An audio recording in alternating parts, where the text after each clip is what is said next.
Welcome to Framework for the Family podcast. I'm Bomani Tyhimba, and I'm here with my co-hosts, Brian Howard and Zeke Adams. What's up? And together, we will be diving into meaningful conversations that center around family dynamics, growth, and success. We ask that you take a moment and hit those like and subscribe buttons. Hit those buttons. That's right. And feel free to leave comments.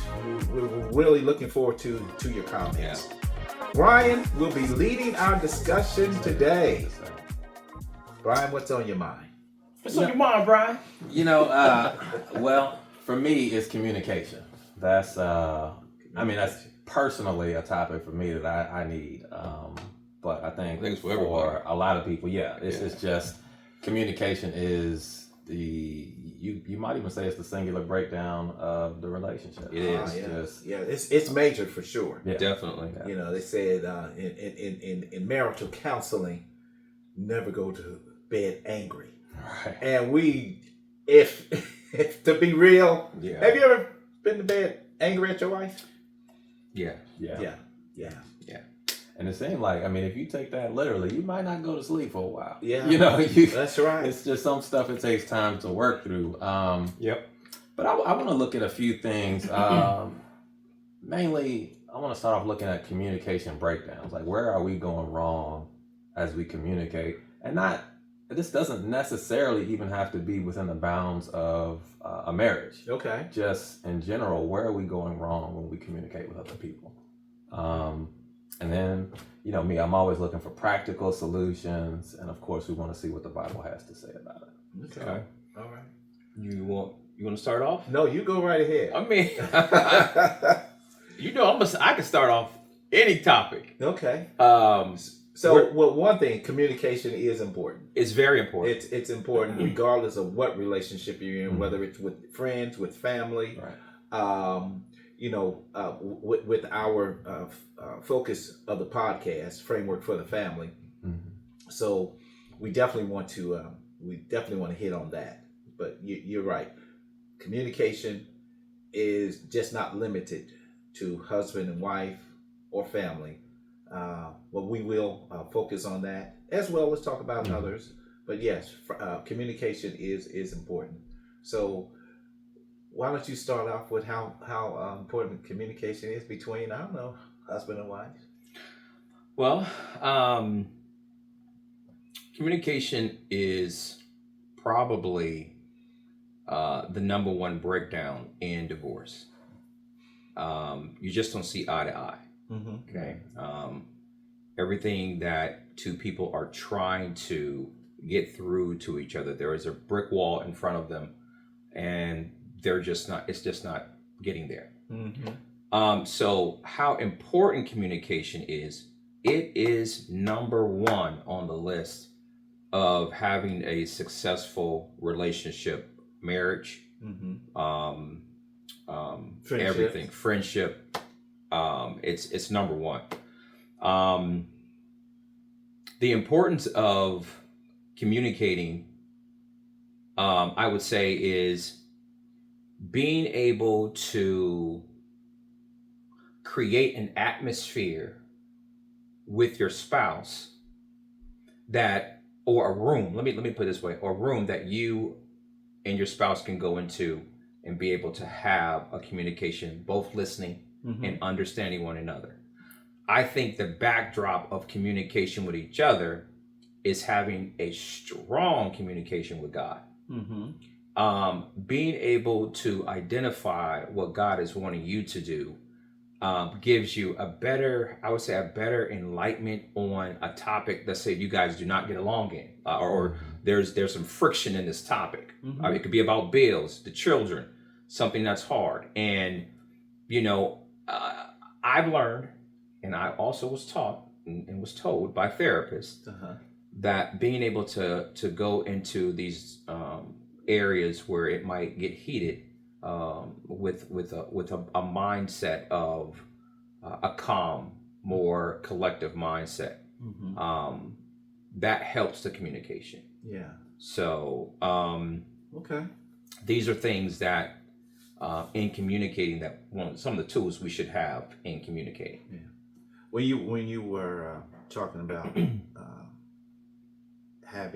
being able to communicate with your spouse, it took me back to when we were talking about the different qualities of a man in a marriage, and we named some different roles or some characteristics. One of them was to provide a safe space.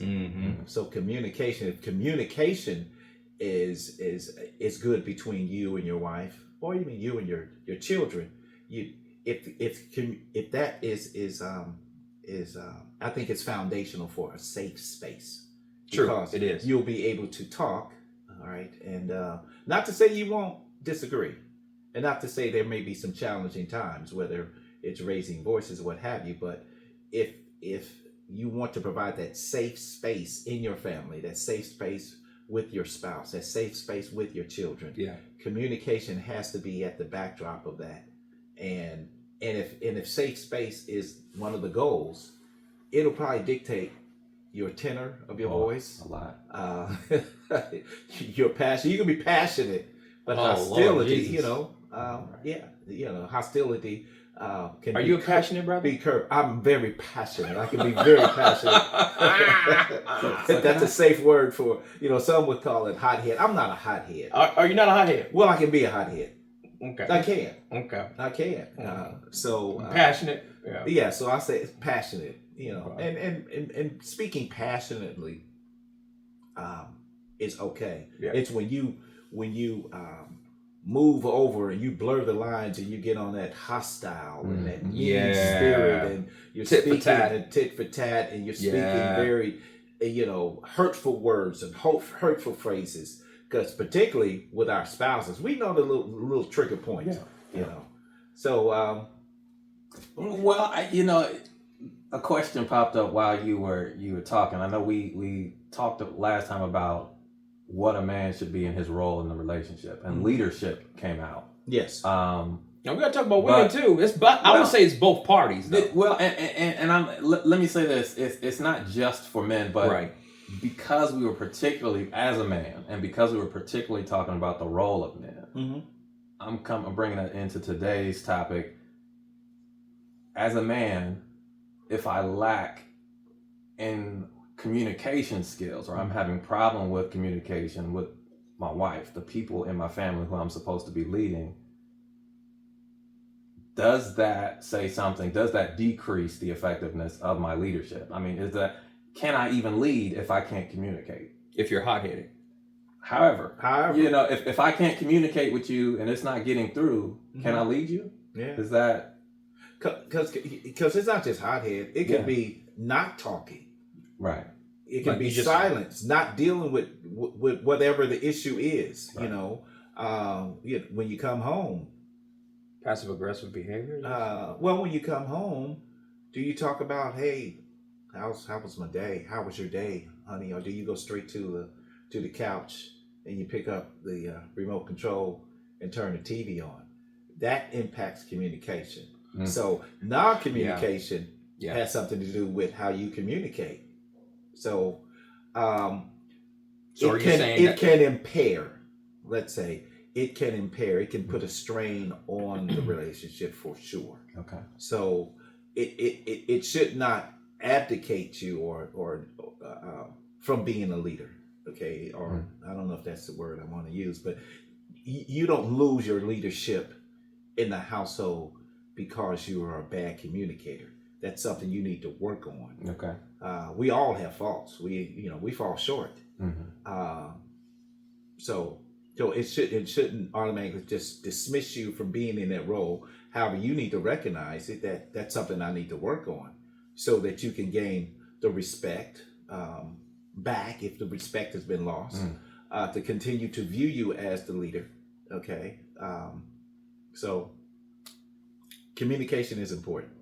I would say that being able to communicate goes both ways. Okay. Someone has to be a listener. And I believe that is both parties. I think some of the things that we lack in as men and women is being able to listen to our spouse. Listening and communication is just as important. So listening is part of the communication. It is just as important. So being able to have a good communicating. Are you a good listener? I would say I'm more of a good listener now. I mean, good answer. I mean, yeah. Sometimes you can be an over talker though. Yeah, I mean, look. That's not a good communication. If I've had a long day, yes, to be honest, okay, in my day, I own a business. Life can get hectic. Yeah, people are calling from left and right, and my home is supposed to be my peace. Okay. And if the peace is not there, it can actually stir up areas where bad communication might generate in that area, because I might not be listening as much as I would coming from work than I would having a day of rest. I might be more riled up. Yeah. Or coming off of a work day. Okay. And you can't say that, we're human. I know you're trying to point everything at me. I'm just. There you are. You're trying. I'm just listening. Trying to put me in this situation. But anyway, in doing that, I think that having a safe environment, both parties.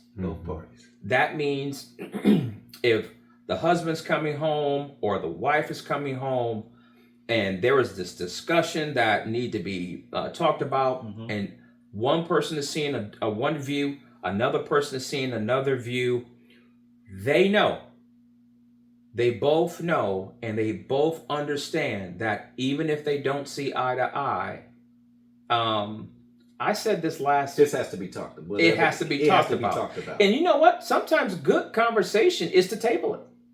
Oh, table it. You know what? We just don't see eye to eye right now. What you mean we don't see eye to eye? Can we table this for? No, we can't table this. Okay. Then I would say, let's. Then you know what? If someone says that, I would be like, okay, so what is the solution? What is your solution? And let me listen to it. Okay.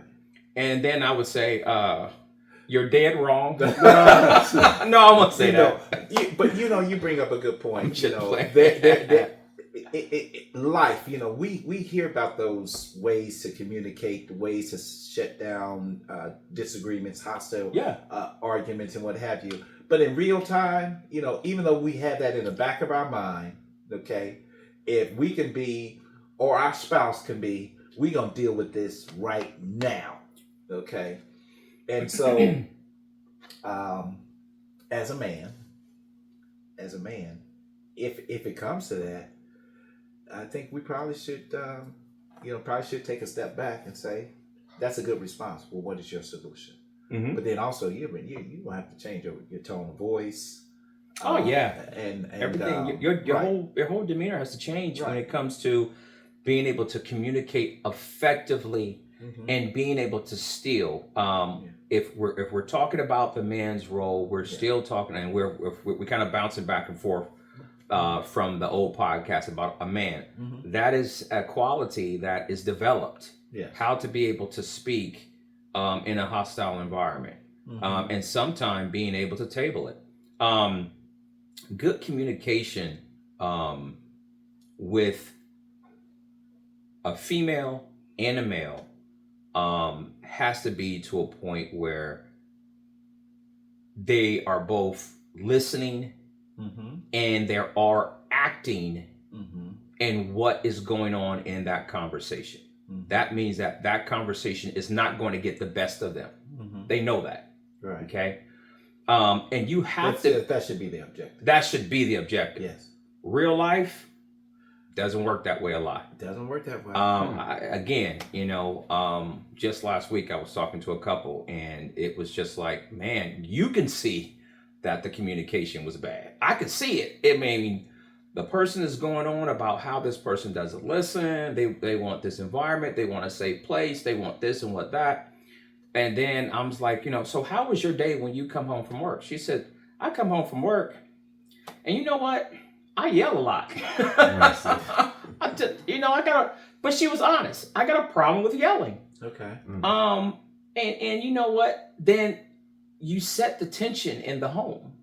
By coming in and yelling and arguing, you can set a tension in the home. So when a conversation does come up with a disagreement, it's escalated. Okay. Right. You're carrying that baggage from that job or whatever, and you're yelling at the kids, or how come you didn't do this? How come you didn't do that?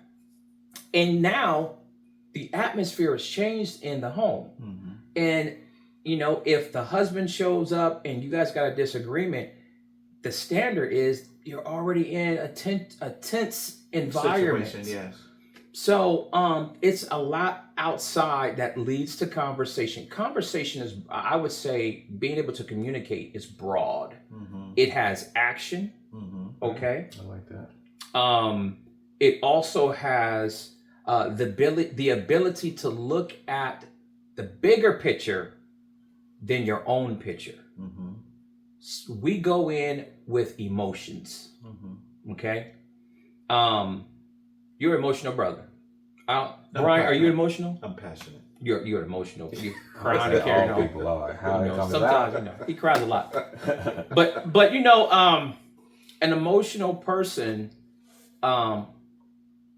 wants to be heard. Sure. They want to be able to speak about their problems, and they want the problems to be heard right then and there. And you know what? It doesn't matter if it has a solution. I want you to hear me out. Right. That's hot-headed, because you're not thinking about the solution. You're thinking about just getting your point across. And that's bad communication, I think. Just trying to get your point across. Well, is there a point though, and just on that, what you just said, is there a point though where it's okay to just vent? Hasn't everybody, you talk to your friend and you just get on the phone and he said, man, I just need a second. You just blah, blah, blah, blah, blah, whatever. And you just vent. And he hearing you, he said, yeah, I hear you. He just, you might be going for a minute. He just listening, he, she, whoever, just listening to you. And then when you get done, you the emotion kind of came out because you vented. Yes. And now we can have a conversation about it. Sure. Right? Is there... All right. Is there room for that? There is room for that. I think, in communication, I've been in situations like that, and I'll even announce, you know what, I'm venting. And venting means I want to get this out. To who? To whomever I'm talking to. To whomever I'm talking. That's what a venting is. It's you're talking whatever it is that you're dealing with internally. You want to talk about it. You want to get it out. You want to communicate it. Okay, to the person that's listening. And the role of the listener, of the person you're talking to, is just to listen. They are to listen. It's not their job to come up with a solution. It's not their job to interject. It's not their job to say, hold on. It's really just to listen. Okay. And venting, the listener should not take it personally, because there may be something that's said, and you may think, and even if it is directed at you, okay, your job is to listen. And when I'm in a situation like that, I'll just announce, you know what, I'm venting. And then I'll say what I'm saying. And by saying I'm venting, there's some ground rules. The ground rules are the things that I just said. Don't interrupt me. Let me talk. Don't take it personal. And then I also say, I'm finished. Okay. Okay. Good. And then if I ask you, me personally, this is my view on venting. Yeah. If I end with, what do you think? Then what I'm giving you permission, okay, to offer some solutions. But sometimes you just want to vent. You don't want to hear nothing. All you want to do is vent, and that's it. I can walk away. Right. Yeah. Okay. Yeah, but you're saying once you vent, you could just walk away. I said I could. You could. I could. Okay. I'm not saying. Go ahead, clean it up. No, I'm not cleaning up. Clean it up. I'm telling you, I'm not cleaning up. I said I could walk away. Okay, but that would be a disservice to the person, There you go. okay, that I'm venting to, particularly if it's my spouse. Okay. Yeah, because that's what I'm thinking. We are talking about. We're talking about the different levels of communication, whether it's spouse, whether it's with, but So we are focusing on spouse right now. Yeah. So you're right. So even in a venting session, I would end here. You know, I would announce I'm venting. Okay. I conclude I'm finished, and then if I don't ask, what do you think? But even whether I ask it or not, when I say I'm done, that gives you an opportunity to respond, or even give your here's what I think. And so the person who's venting should also give the courtesy to the one who's listening to the vent. Allow them to express themselves. That's and not take it personal. And that's so great, you know, it fits into a nice little tidy box. Yeah, I want to deal with that a little bit too. I think that is the ideal how it works out. You know, I go into it. I know I've got this emotion. This, you know, I got to let it out. And so, but even in that, I'm still being considerate. Sure. I tell you, listen, I'm just venting right now. Don't take it personal. Blah blah blah blah blah. All right, I'm done. And now, if this is my wife sitting across from me, I'm not just gonna get up and walk. I'm gonna sit there and wait for her response. I said I could. I didn't say I would. Right. Yeah. Okay. Yeah, listen, you're not a good listener. I'm not redirecting that. I'm just saying personally. I would, you know, I would do the courtesy of now listening to her feedback. Right. Right. This is my wife. Okay. Exactly. But and you can't take it personal. Right. Whatever she says. Yeah. You know, you have to be able to listen to it. Okay. Because you said it's a two-way street. It's a two-way street. It's a two-way street. Yeah.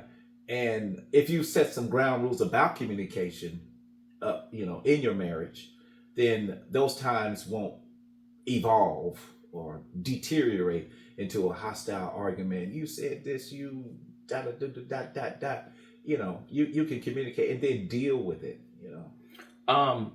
Was you done with that? Well, really quick, I was just gonna say that's the ideal. That's the ideal. But I think one of the things that we don't often consider is in any form of communication is what's the outcome I'm hoping for here. Right. And a lot of times it's just emotion because I need to talk. Emotions. But what outcome am I going for here? Yes. And if you take a minute and think about that prior to your communication, there might be some things you're just not going to say. Venting or not. There might be some things like, you know, the person you're getting ready to talk to. Yeah. You know what? You might just not say that. Right. But I'm not thinking about that going in. I'm only thinking about my emotions right now. And I say whatever I'm going to say. And predictably, my wife responds however she's going to respond. Right. And predictably, I come back at her. See, like, if I should have just not said that. And we could have avoided this whole thing. You are exactly right. Yeah. I'm a piggyback on that. We should be able to communicate, and in communication, there will be criticism. And I think you said that earlier. We should be able to take criticism. Sometimes our egos are too big for communication. Okay. You're not talking to me like that, or what? I did that, or too big for criticism. Too big for criticism. Yeah. Okay. And when you're dealing with marriage, marriage, you're growing. Marriage is what? Marriage. When marriage, you're forever growing. You're always evolving in marriage. Okay, you're always struggling or trying to do better in marriage. And what people struggle is being able to take criticism, because when you're growing, you're going to have growing pains. Sometimes things is not going to go the way that if your spouse is talking to you and she said, "Hey, you know what? I asked you several times, you know, to do this." And each and every time you're dropping the ball and it's backfiring on me. I need you to pull your weight. Pull my weight. We're talking about pull my weight. I'm out there bringing I'm home out the there bacon, doing this. I'm out there doing that. And provide then this home. Look at all this stuff around here. I got for you. And in that, you're not really listening because your ego is being targeted in that particular moment. That is when communication can go bad. We have to be able to diffuse that conversation. You're going to be with your spouse forever. Forever. Until the day you die. Until the day You're die. forever. Right. Forever, ever. Forever, ever, ever. So we're going to be in a situation where, man, you know what? I don't want to go to bed angry. Right. Sometimes it's been a situation where I've heard people say, we were supposed to go get some ice cream. And now she's downstairs huffing and puffing, and I'm upstairs huffing. I don't know how we got there. You know. They know. Yeah, you know. And it's because of ego. The Yeah. ego gets involved, and Satan is a part of that. I mean, Satan loves, like I will always say that Satan hates marriages. Sure. So if he can disturb or disrupt communication by people who have not, who do not understand their levels of communication, that means that they're able to be more transparent and say, you know what, I need to work on this ego thing that I have. I want to be able to communicate better with my spouse. I want to be able to listen more. I want to have more of a listening spirit. Lord, give me a listening spirit. Do you have a listening spirit? Yes. Did you have a listening spirit? Yes. You always had a listening spirit? I listen to you all the time.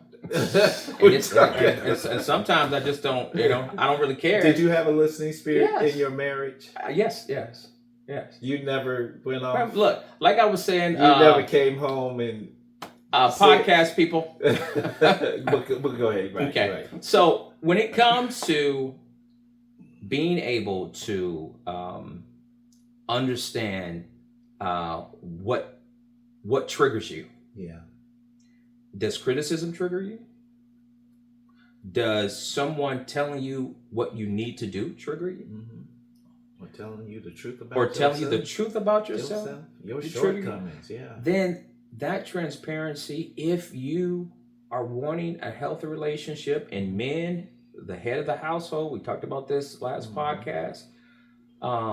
This is what we want to be, and this is how we need to be. We have to understand the values. Women, You got to speak for the women? I'm not speaking for, listen, I'm going to tiptoe around this area, Yeah, and then I'm going to pass it to you guys. Yeah. Women, it's not about getting the last say. It's not about, if you say one thing, then I got to finish it. Okay. Now, who is I?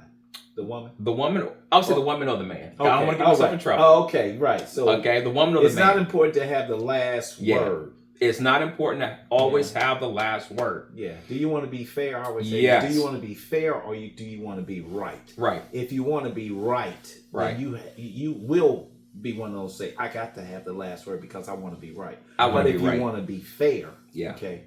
You mentioned earlier,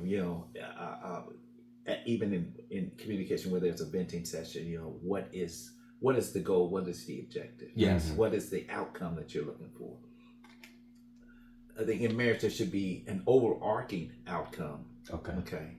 And then there can be a specific outcome. Say, I like that. For whatever you're dealing with. The overarching outcome is that this marriage is going to last. Yeah. That's the overarching outcome. Because if your objective is that this marriage is going to last, this family is going to last, we're going to be successful, and we're always going to be in it together. If that's the overarching outcome, it doesn't matter what the disagreement is at the time. Okay, it doesn't even matter if you are very passionate. You can say some hurtful things in that moment. Because to be honest, if you've been married long enough, you're going to say some stuff against your spouse that's going to trigger your spouse. I mean, she's going to say something that's going to trigger you, and you're going to get angry, and she's going to get angry. Some doors going to be slamming and what have you. But the overarching outcome is this marriage is going to last. If everyone's on that same page, doesn't matter how you speak, what we're arguing about, how much I disagree with you. Okay, in that moment, when it's over, we're still going to be together. So I got a question for you. Yes. Practically speaking, Mm-hmm. does that mean we may be having, let's just, I'm not going to pinpoint anything, but let's say there's a particular behavior Mm-hmm. that's bothering me. Yes. And what I would like to see is that behavior stop. You know what I mean? That's True. usually what we're like, this thing right here got to stop. Sure. And so that's what we're Yes. taught. In the midst of our discussion, that's what we hope for in that Sure. particular. But the overarching Objective. goal of the marriage is say, we want this to survive. So does that mean that sometimes I just have to let that issue go? Well, Do I have to, or at least for the moment, and we'll have to come back to it later or something, so that we can keep the stress in our marriage down, so this Sure. thing can survive. You know what I mean? no, Go ahead. well, I don't want to say a hard no. It may be that you need to let the discussion go. It doesn't mean that you want to stop. Okay, it doesn't mean that you got to give up your view on this needs to stop. Right. Okay, maybe you don't solve it at that moment. Right. Maybe That's, it, yeah. you know, Okay. maybe it continues for a time. If it's something that's really detrimental to the marriage itself, to the family itself, and your objective as or your responsibility is to communicate that Mm-hmm. to your spouse. Okay, how it's affecting the family, how it's affecting you. Okay, and if it's I don't want to say legitimate, hopefully, let's just say hopefully, because it could be vice versa. It could be something that you're doing. Mm-hmm. Okay, something that you're doing, that you can hear, empathize, and say, maybe I can do it another way, or maybe I should stop this. Mm. So it's going to be evolving. Mm. Yeah. It may take some time. I would say the same thing. I think that what you're saying, if there's a situation that is like, man, this is really affecting our relationship, Mm-hmm. okay, and I really need to get this through. Mm-hmm. You need to think it through to a point where, if I were to, since I know my wife, Mm-hmm. if I were to come this way, Mm-hmm. you know, would this be more effective than this way? Or maybe I can bring it up, we could talk about it, and then we'll table it, see where it goes. If it's not changing, you know, maybe we can I'll bring it up again, or even just say, hey, you know, maybe we need to go and get counseling on this area, you know? Yeah. One thing I wanted to bring up in that is, and that's to piggyback right off of that, because this was where I was going to go earlier. We are not to communicate our relationships to other friends or family members. That is bad communication. Yeah. That is a bad communication. So I guess you guys were talking about, you know, venting with friends and whatnot.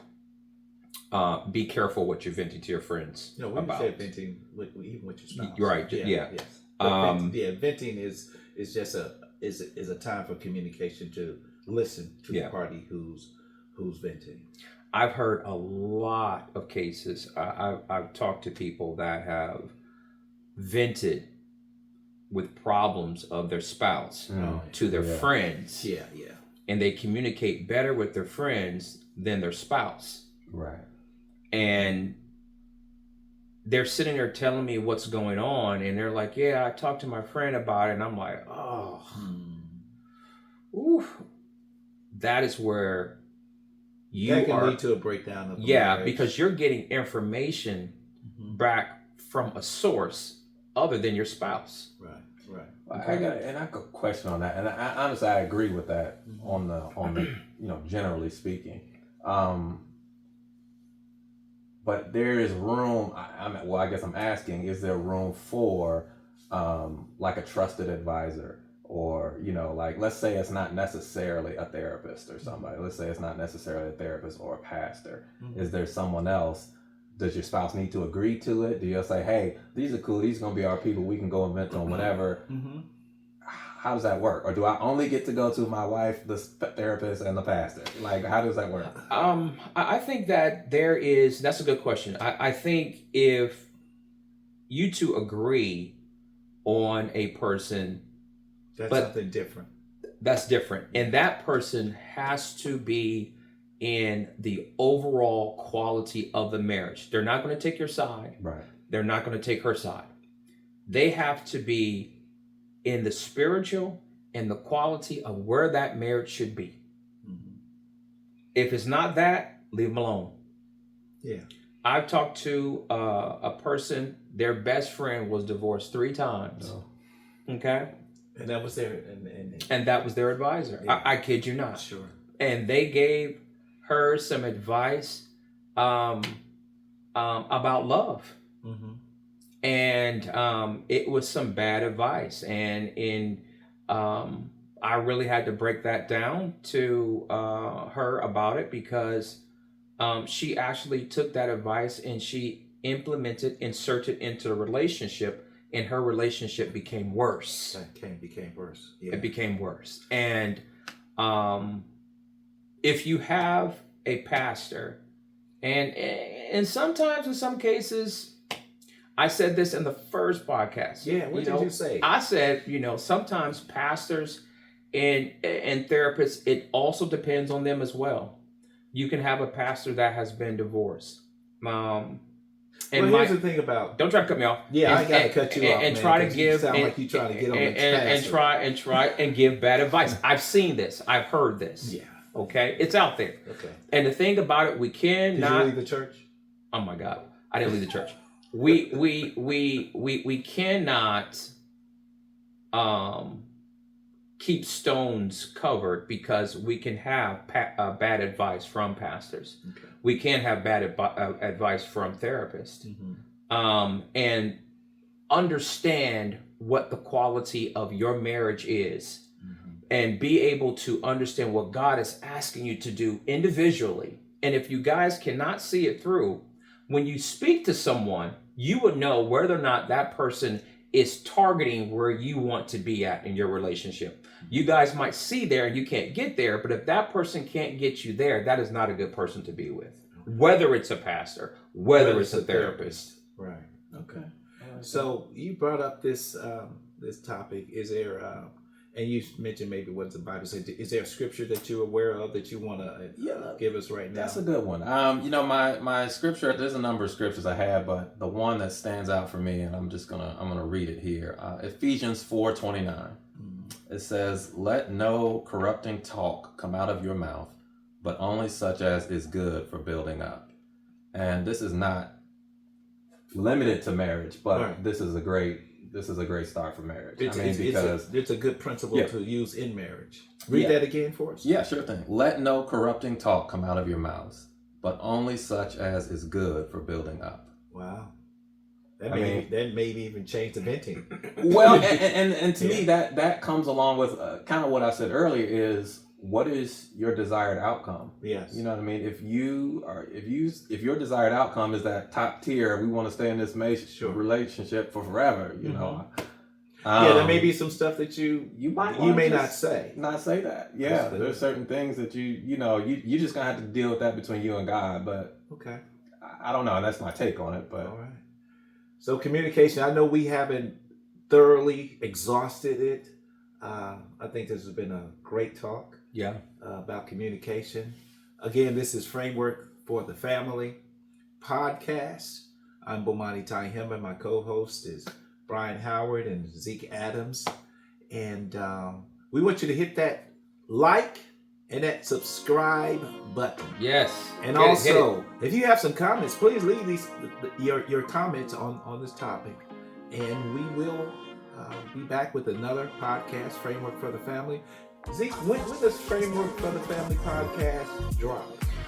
Every Sunday at 5 p.m. you can catch a new episode of Framework for the Family.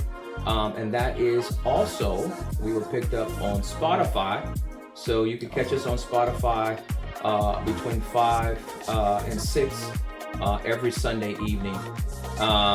So YouTube, 5, Spotify, between 5 and 6. All right. See you next time. Bye.